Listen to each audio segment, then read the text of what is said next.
Welcome friends.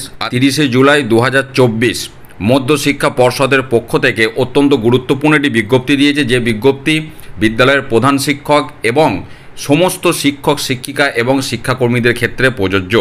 যেটা notice এখানে বলা হচ্ছে, collection of contact information for the approval process of important administrative matters of schools under the jurisdiction of West Bengal Board of Secondary Education।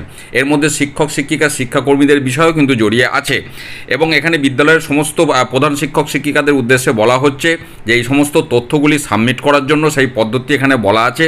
এবং যেটা গুরুত্বপূর্ণ বিষয়, যে এখানে যেটা বলা হচ্ছে অ্যাডমিনিস্ট্রেটিভ ম্যাটার। এবার এই অ্যাডমিনিস্ট্রেটিভ ম্যাটারের মধ্যে কী কী বিষয় এখানে আসছে দেখুন।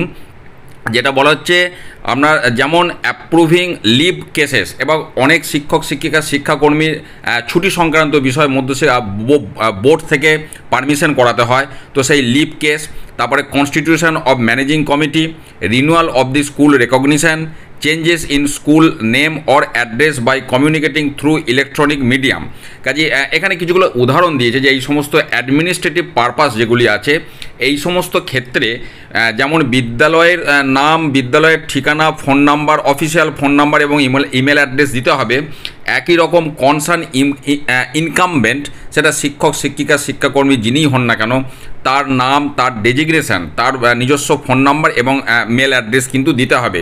এবার শিক্ষক শিক্ষিকা শিক্ষাকর্মীদের যেমন বললাম ছুটি সংক্রান্ত বিষয়, এছাড়াও বোর্ডের সাথে জড়িত কোনো বিষয় হলে তখন সেক্ষেত্রে শিক্ষক শিক্ষিকা শিক্ষাকর্মীদের এই তথ্যগুলি লাগবে।